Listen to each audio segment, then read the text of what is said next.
Great to be here, and I'm truly humbled by your wonderful invitation, and great to be in a company of wonderful New Yorkers. We are neighbors, don't throw away. I would like to begin by ask you to ride with me on a life journey and learn some lessons that some might apply to New York and some might not, but once again, hopefully they will all be valuable lessons. It started in 1990, where fresh out of university, I was invited by Witold Rabczynski, my colleague, to found a new program at the McGill School of Architecture. The name was the Affordable Homes Program. Canada discovered that we had housing issues there as well, and we needed to solve them. And it went to the source. The source of the issue was the understanding. What is lack of housing mean to people? And what we attempted to do is to deal with some of these issues and to recognize how can we affect change, not one, two off, but many. We began by studying all kinds of background issues, recognizing that the economy changed, that we no longer have labor-intensive jobs in Montreal, that the young are jobless, and we need to rethink how we organize our economies.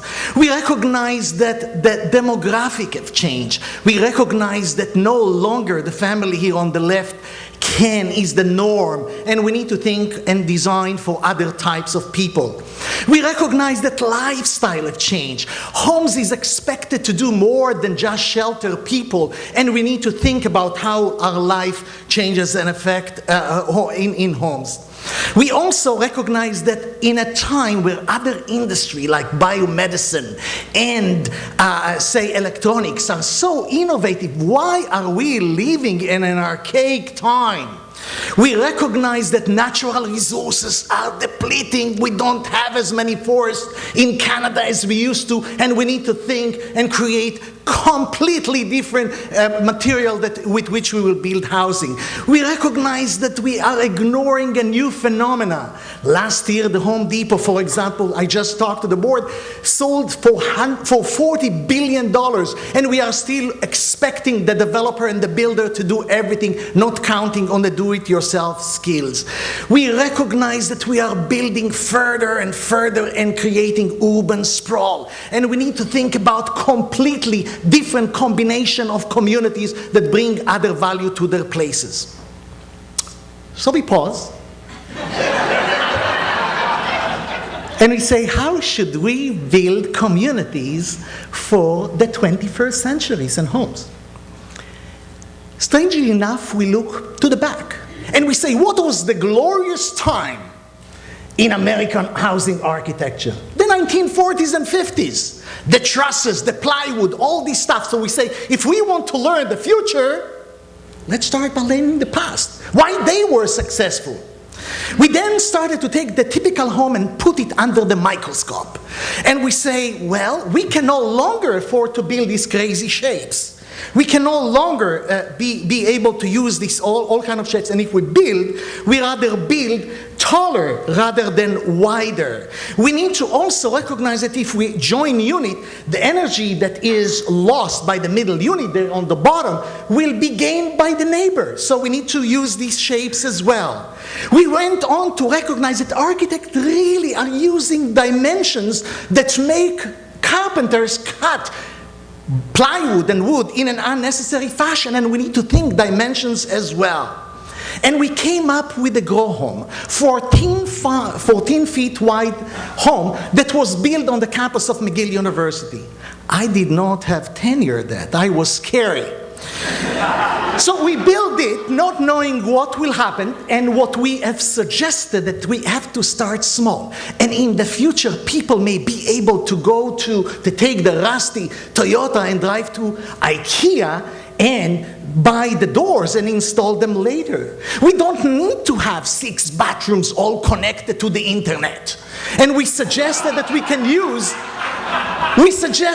can deliver and do something completely different. We suggested that you may want to start your life in a home where the second floor is unpartitioned, loft-like. And in the future, when you have the means, you will be able to go and build for yourself additional 2 bedrooms and a bathroom. it was wonderful to find your name on a front cover of the New York Times. This is when you get the call from the White House. It never happened. It never happened. Just joking, just joking. But once again, all of a sudden, people are recognized, we recognize that we hit a nerve. But nothing happened. Nothing happened. People say, if your idea is so good, why nobody interested in them? It dawned on me that life and housing is not about it's about architecture. It's about architecture.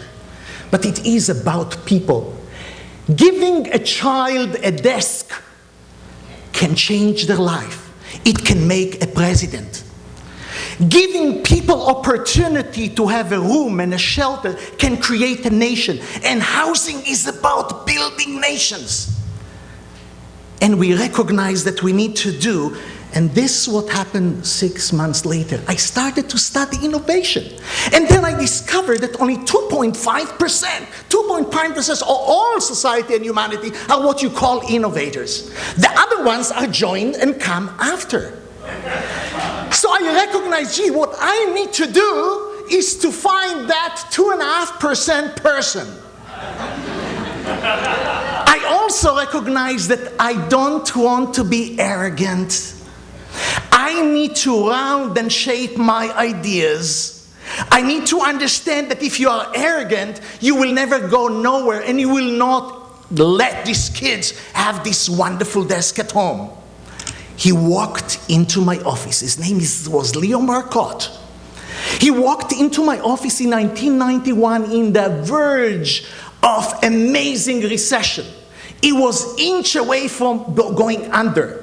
He showed me what he built, and I told him first, Mr. Marcotte, you see there, you know why you don't sell them? Change the name. Why you choose Begonia? Begonia is a good name for a Martha Stewart show. Call it the winner. Second thing I told Mr. Marcotte, 28 by 34? Boy, if you take your floors and you divide them in 4 and put 3 of them on top of each other, you will get my home. You say, wait a second. It is not legal. I say, Mr. Marcotte, you have nothing to lose anyway. You are inch from bankruptcy.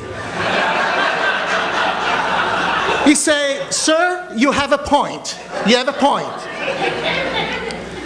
Developers are creative. I don't know what happened. It works well in Montreal. So anyway, what he did, he put an ad in the paper selling the first home in Montreal. You can see it in French for $75,900. The lower number there on the bottom was $149,900, which was a common going price of home in Montreal. Ladies and gentlemen, the lower developer had a very bad weekend.